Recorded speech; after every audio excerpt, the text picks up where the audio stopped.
সোফায় বসে TV on করতেই দেখলাম আমাকে আর বাবাকে একসাথে খবরে দেখাচ্ছে, আর রিপোর্টার বলছে উনি হলেন চৌধুরী সাহেব।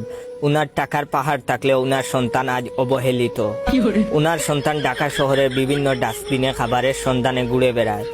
ইতিমধ্যে চৌধুরী সাহেবকে পুলিশ গ্রেফতার করেছে। উনি তার সন্তানকে কিভাবে অত্যাচার করে তার একটা ভিডিও আপনাদের দেখাচ্ছি। ভিডিওতে দেখলাম গতকাল বাবা যে আমার থাপ্পড় মেরেছিল সেটাকে যেন ভিডিও করে ওদের দিয়েছে।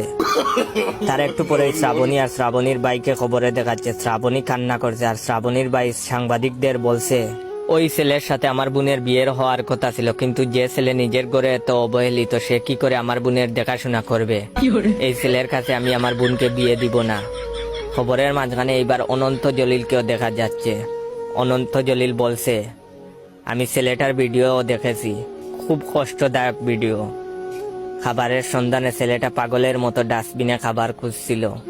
আমি